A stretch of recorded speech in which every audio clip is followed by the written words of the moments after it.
कहा जाता है संवेदना को। और मैं कह रहा हूं कैसी भी भाषा बना ले आप, थोड़ा सा जब टॉपिक को पढ़ो ना तो उसके बाद आंख बंद करके उस पर सोचना, फिर कैसी भी भाषा चेंज आ जाए फर्क नहीं पड़ेगा, प्रश्न गलत नहीं होंगे। प्रत्यक्षीकरण में लिख लो जटिल और विकसित अनुभव, जटिल और विकसित अनुभव।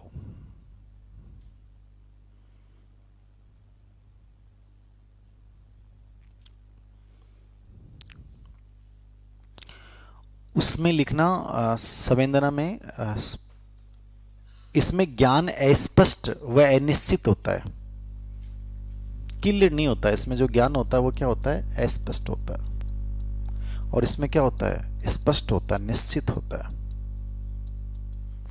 संवेदना में ज्ञान जो होता है वह स्पष्ट होता है, प्रत्यक्षीकरण में क्या होता है, स्पष्ट व निश्चित होता है। संवेदना में ज्ञान अस्पष्ट व अनिश्चित, और प्रत्यक्षीकरण में जो ज्ञान आपको प्राप्त होगा वो स्पष्ट होगा, क्लियर होगा, वह निश्चित होगा। बस यही परसेप्शन में प्रश्न पूछ सकता है। बाकी मैंने अधिगम में पढ़ाया हुआ है, जिनका नहीं पढ़ा हुआ है वो इनके नाम लिख लेना, बाकी अधिगम दोबारा मैं पढ़ाऊंगा उस समय लिखा दूंगा।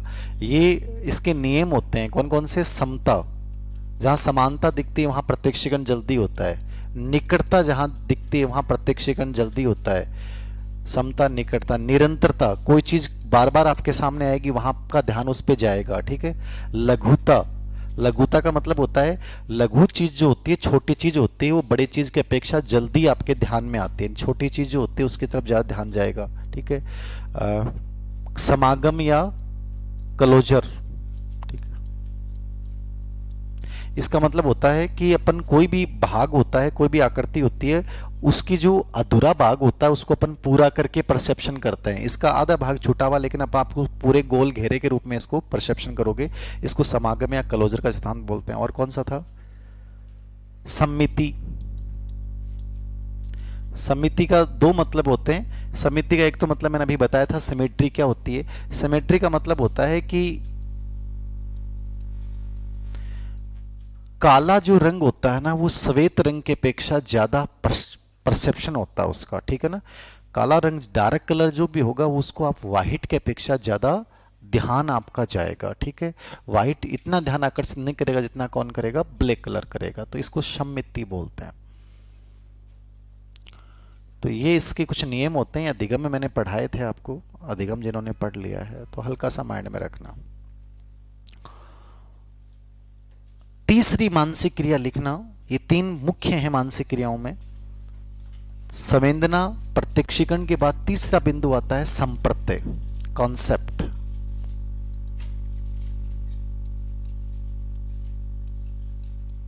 कॉन्सेप्ट क्या होता है,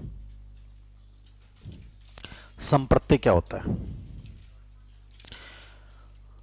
खूब प्रश्न आते हैं इस पे। अब चीजें जुड़ी हुई हैं, जुड़ी हुई इसलिए हैं, देखो अब वो एक प्रश्न आया था अभी हिंदी स्कूल व्याख्याता में, मेटाकोग्निशन, हमने चर्चा की थी इसकी, है ना। अब मेटा संज्ञान पे इससे पहले जो प्रश्न आए हैं वो आएंगे, मेटा संज्ञान की अवधारणा जॉन फलेवल ने दी, और अभी जो आरपीसी स्कूल व्याख्याता प्रश्न आ गया वो पूछ लिया मेटा संज्ञान का भाग नहीं है। मतलब एग्जामिनर आपसे ये अपेक्षित कर रहा है कि जब मेटा संज्ञान शब्द को आपने सुना तो आपको उसके बारे में नॉलेज होना चाहिए। तो मेटा संज्ञान का मतलब क्या होता है, मतलब जिसके समझ में आ गया वो बच्चा प्रश्न गलत नहीं करेगा। मेटा संज्ञान का मतलब होता है मैं अपनी मानसिक चीजों को समझूंगा, मैं अपने विचारों को, जो मेरी जानने की प्रक्रिया है वो क्या है, मेटाकोग्निशन। संज्ञान का मतलब तो होता है जानना, मेटा संज्ञान का मतलब है मेरी प्रक्रियाओं के बारे में जानना, मेरे ही विचारों के बारे में जानना, वो क्या होता है, मेटा संज्ञान। अब उसमें ऑप्शन में दे दिए, असंतुलन दे दिया, नियोजन दे दिया, मूल्यांकन दे दिया, प्रोग्रेस दे दिया। अब उसमें दिमाग जिस बच्चे के वो अपने आप कर देगा, चाहे उसने मेटा संज्ञान नहीं पढ़ा। मेटाकोग्निशन में क्या होता है, बच्चा अपने विचारों को जानने की प्रक्रिया प्रारंभ करेगा, तो जानेगा तो वो उद्देश्य तय करेगा, मतलब नियोजन करेगा कि यार मैं सोचता कैसे हूं, मैं चीजों को करता कैसे हूं, तो वो तय करेगा पहले से कि मुझे आज इन इन चीजों को तय करना है। फिर वो उनका मूल्यांकन करेगा कि यार मैंने इस समस्या का समाधान कैसे निकाला, तो मूल्यांकन प्रोसेस भी है, ठीक है। वो अपनी प्रोग्रेस देखेगा कि यार मैं जो है इस मामले में तो अच्छा हूं, सोचने में तो अच्छा हूं, ठीक है, डिसीजन में तो मैं अच्छा हूं, ठीक है, लेकिन यार मेरी इमेजिनेशन जो है ना वो मेरी बड़ी कमजोर है। तो वो अपनी प्रोग्रेस को चेक कर रहा है। फिर उसमें ऑप्शन था असंतुलन। असंतुलन कभी नहीं होता है। मेटाकोग्निशन का मतलब यही है कि जब बच्चे को ये लगता है कि यार मेरी कोई चीज अच्छी है, कोई चीज खराब है, तो वो क्या करेगा, एकोमोडेशन करेगा। क्या करेगा, एकोमोडेशन, यानी कि वो उसमें परिवर्तन करेगा, बैलेंस स्थापित करेगा, संतुलन स्थापित करेगा, इक्विलिब्रेशन करेगा कि यार ये चीज मेरी खराब है तो मुझे इस प्रक्रिया पे ध्यान देना चाहिए कि मैं परीक्षा में जाके जो है वो विजुअलाइज इमेजिनेशन नहीं कर पाता हूं, चीजों को समझ नहीं पाता हूं, प्रश्नों की भाषा पढ़ नहीं पाता हूं, या परसेप्शन मेरा कमजोर है, तो मुझे इस चीज को क्या करना है, इसके बराबर लेके आना है, यानी उसमें संतुलन स्थापित करना है। अब ये चीजें चाहे मैंने कहीं नहीं पढ़ी हो, लेकिन तुरंत दिमाग में आ जाएगा कि मेटाकोग्निशन ये होता है। यदि आपको उसका अर्थ पता है तो उससे जुड़ी हुई चीज कैसे भी आ जाओ। और ये पेपर ये बता रहे हैं कि कुछ भी एग्जामिनर दे सकता है, कोई भी वर्ड दे सकता है। वो यदि आपने समझ लिया है तो फिर आपके प्रॉब्लम नहीं है। मतलब बुक्स जो हैं वो एक प्रकार से फेल होने वाली हैं। ये एग्जामिनर की सोच है कि बच्चे किताबों पे डिपेंड नहीं रहे, बच्चों में डाइवर्जेंट थिंकिंग हो, बच्चे जाने कि ये चीज कैसे होती है, क्यों होती है, ये वो आपसे अपेक्षा कर रहा है। यद्यपि 50% प्रश्न वो भी आ रहे हैं, रटाफिकेशन वाले भी, लेकिन डिफरेंट कौन से प्रश्न करेंगे, ऐसे प्रश्न करेंगे जिनके बारे में कंटेंट आपको किताबों में, गाइडों में नहीं दे रखा है। समझ जो चीजें हैं वो यहां से क्रिएट होती हैं। कॉन्सेप्ट क्या है, कॉन्सेप्ट है कि कोई चीज मैं देखूं और देखने के बाद परसेप्शन में क्या हुआ, आपने देखा, और देखने के बाद जब उसकी आप एक इमेज क्रिएट कर लेते हो, वो कॉन्सेप्ट है। कोई भी वस्तु जिसको आप इमेज के रूप में डाल लोगे दिमाग में, वो इमेज बना लेना क्या कहलाता है, कॉन्सेप्ट कहलाता है। हमारे एक साइकोलॉजी के टीचर थे डॉक्टर एन.एस. श्रीवास्तव, मुझे एज इट इज याद है। और हमारे लिए प्लस पॉइंट ये था कि हमारे पास मोबाइल नहीं था, उस समय तक मेरे पास नहीं था। हाँ, बच्चों में कुछ बच्चों के पास क्लास में था, मेरे पास बहुत लेट आया और ये मेरा प्लस पॉइंट रहा है। तो उन्होंने पूरी साइकोलॉजी पढ़ाई, मुझे उनका एक एक एग्जाम्पल, एक एक उदाहरण याद था, क्योंकि मुझे उनकी क्लास में बहुत इंटरेस्ट था। बाकी मुझे फर्क नहीं पड़ता, स्कूल मैनेजमेंट की क्लास होती, एजुकेशनल टेक्नोलॉजी की क्लास होती, सब्जेक्ट में हिस्ट्री और सिविक्स की क्लास होती, मैंने कभी इंटरेस्ट नहीं लिया, मैंने जानने की कोशिश भी नहीं की। बट उसका एक एक वर्ड याद है। उन्होंने क्लास में आते रजिस्टर उपस्थिति ली और उन्होंने कॉन्सेप्ट स्टार्ट किया और एक अर्थ बताया। मैंने उस किताब में ढूंढी, अभी कितनी किताबें पढ़ ली, कहीं नहीं मिला। किसी शब्द को अर्थ रूपी चोगा पहना देना कॉन्सेप्ट है। उन्होंने ये डेफिनेशन दी उसकी कि कॉन्सेप्ट का मतलब क्या है, कोई भी शब्द है, बिन थे अर्थ रूपी के पहना दो, चोगू पहना दो। चोगू समझ रहे हो, चोगो को मतलब है इमेज। आपा कोई चीज ने चोगू पहना को मतलब है कि आपने दिमाग में क्या बन गई, इमेज बन गई, प्रतिमा बन गई। इन अफा के बोला, कॉन्सेप्ट बोला। तो आपने उस चीज को देखा और देखने के बाद आपके दिमाग में बन गई कि इसका मतलब ऐसी चीजें ऐसी होती हैं। अब आपके दिमाग में हजारों कॉन्सेप्ट हैं। बिल्ली का मैंने नाम लिया, बिल्ली दिखेगी, कुत्ते का नाम लिया, कुत्ता दिखेगा, ठीक है।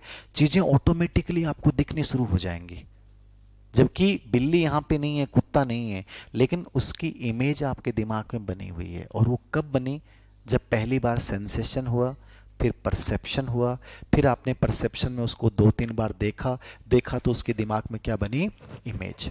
लिखो बोरिंग के अनुसार, बोरिंग के अनुसार लिखना, किसी देखी गई वस्तु की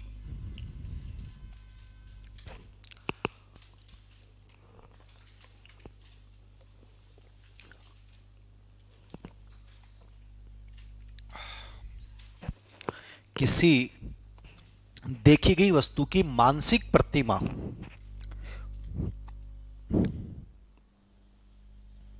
संप्रत्यय कहलाती है। अब देखो, पढ़ान ने तुम अब तक थारो सिलेबस करवा दो तो केटा बरख है सर सिलेबस करवा दो। सिलेबस होगो तो फिर चीजा समझाई कौन जा। अब तक मैं 50 घंटे पढ़ा चुका होगा शायद आपको, 40 तो पढ़ा चुका होगा, फिर भी दूसरा टॉपिक चल रहा है। अब मन रान काटनी होती तो मैं थारो सिलेबस करवा के दूसरों बैच स्टार्ट कर देता हूँ। मजा नहीं आता पेपर का। जो दोनों तीनों चारों पेपर हुए हैं ना संस्कृत शिक्षा विभाग वाले, उन्होंने मजा दे दिया, आनंद दे दिया। मुझे तो फील आ रहा है कि यार साइकोलॉजी ऐसी आनी चाहिए। इसलिए अपन एक एक चीज को पढ़ेंगे तो आराम से पढ़ेंगे, एक चीज पे चर्चा करेंगे। पेडागोजी आईसीटी ग्रेड फर्स्ट में इतनी गजब की यूनिट है, वहाँ 20 प्रश्न आएंगे इस बार तो, चलो इस बार तो 15 प्रश्न आए हैं संस्कृत शिक्षा विभाग में। अब नए वाले पैटर्न में 20 प्रश्न आएंगे पेडागोजी और आईसीटी से, केवल उसी से। तो वैसे थोड़ी कि अपन यूं ही बहुत नॉर्मल चीजें हैं, थोड़ा टाइम लगेगा बट ऐसे रिलैक्स होके करो कि यार सर मुझे अच्छे से चीज़ों को करना है, दोबारा हमें नहीं पढ़ना पड़े, मुझे आपको नहीं पढ़ाना पड़े। कॉन्सेप्ट समझ में आ गया। कोई भी वस्तु नाफा देखी और देखते हैं भी कि मानसिक प्रतिमा बनेगी भी नाफा के बोला संप्रत्य। थारा दिमाग में हजारों संप्रत्य बन रहे हैं। जे मेरो नाम कद भी आवत, थारा टाप दोस्त हैं वे बैठे हुए थे, चर्चा कर लो। कोई दोस्त दूसरी कोचिंग में पढ़ रहे हो, वो कहते रहा धीर सिंह जी ना, तो कहते धीर सिंह जी को नाम, मेरो नाम आता ही थारा दिमाग में मेरी इमेज बनेगी, मत ही मेरी एक एक बात थारा दिमाग में आ जाएंगी। समझ रहे हो आप? वो कॉन्सेप्ट बने हुए हैं अपने दिमाग में। हजारों संप्रत्य हमारे दिमाग में बनते रहते हैं, बिगड़ते रहते हैं, परिवर्तित होते रहते हैं। तो इमेज बन जाना क्या कहलाता है? संप्रत्य। अब अभी आपका एक पेपर हुआ था पीटीआई 3rd ग्रेड का, जो अधीनस्थ सेवा चयन बोर्ड लेता है। वहां थोड़े से ज्यादा प्रश्न आते हैं, ऐसे छोटे छोटे बिंदु है ना इन पे। आरपीसी में भी खैर प्रश्न आते हैं इन पे, संवेदना प्रत्यक्ष में बहुत आए हैं, संप्रत्य पे एक प्रश्न आया है। बट अधीनस्थ सेवा चयन बोर्ड में अब तक टोटल 3 प्रश्न आए हैं कॉन्सेप्ट पे। वहां एक प्रश्न पूछा गया कि संप्रत्य निर्माण की प्रक्रिया किससे शुरू होती है। तो देखो संप्रत्य क्या है, संप्रत्य निर्माण किससे शुरू होगा? संप्रत्य का पहला कॉन्सेप्ट क्या आएगा? संवेदना आएगा, सेंसेशन आएगा। विदाउट सेंसेशन तो कुछ होता ही नहीं है। संवेदना के बाद क्या आता है? पूर्व अनुभव आता है। क्या आता है? पूर्व अनुभव। पूर्व अनुभव के बाद क्या आएगा? परसेप्शन, प्रत्यक्षीकरण आएगा। क्या आएगा? पर संवेदना होते ही आपका पूर्व अनुभव बन जाता है। जब तक संवेदना नहीं होती तब तक पूर्व अनुभव नहीं होता। संवेदना होते ही वो चीज क्या बन गई? आपकी पूर्व अनुभव। जैसे किसने छू लिया, वो आपका एक्सपीरियंस बन गया। क्या उसने छुआ था तो ऐसे छुआ था, ठीक है ना, तो एक्सपीरियंस बन गया। फिर वो परसेप्शन आ गया, प्रत्यक्षीकरण आ गया। ये तीनों जब मिल जाते हैं तब आपका बनता है संप्रत्य कॉन्सेप्ट। तो यहां प्रश्न आया है कि संप्रत्य निर्माण की प्रक्रिया किससे शुरू हुई? संवेदना। ये पीटीआई 3rd ग्रेड का प्रश्न था लास्ट 2022 में। अब आपके दिमाग में आ गया कि यार ये प्रश्न ऐसे पूछ सकता है। हेडलाइन डालो संप्रत्य की विशेषताएं, और विशेषता में पहली विशेषता यही लिख लो, संप्रत्य की विशेषताएं।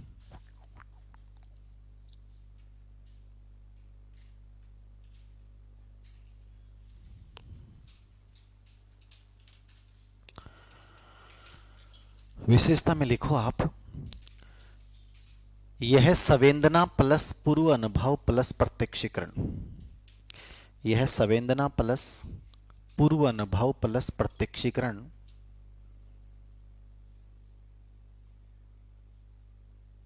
संवेदना प्लस पूर्व अनुभव प्लस प्रत्यक्षीकरण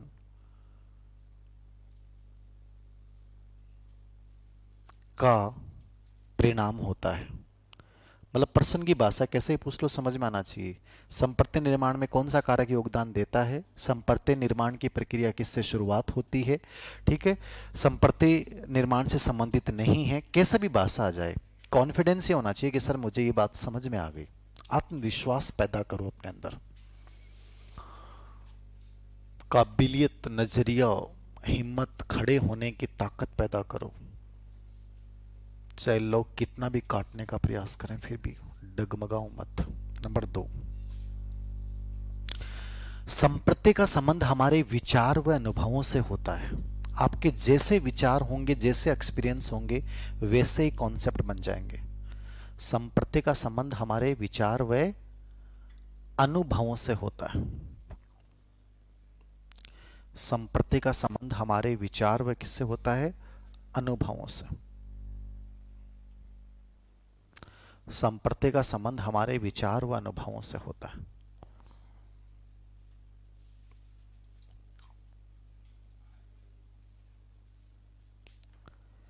लिख लिया? 3 नंबर पे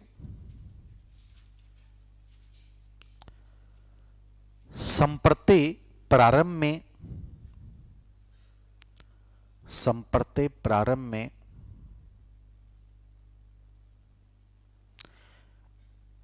अस्पष्ट व अनिश्चित होते हैं।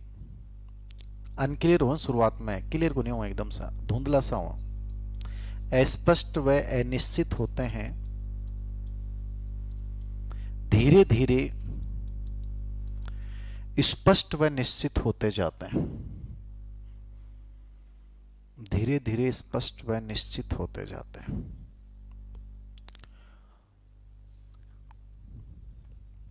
संप्रते प्रारंभ में अस्पष्ट व अनिश्चित होते हैं, धीरे धीरे क्या हो जाते हैं, स्पष्ट व निश्चित होते जाते हैं। किसने कहा है? किसने नहीं कहा है तो मैंने कहा है। 3 नंबर पे, 4 नंबर पे।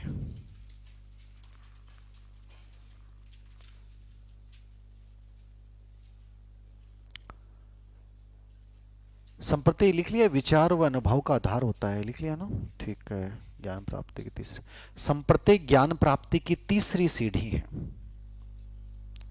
संप्रति ज्ञान प्राप्ति कौन सी सीढ़ी है? तीसरी सीढ़ी।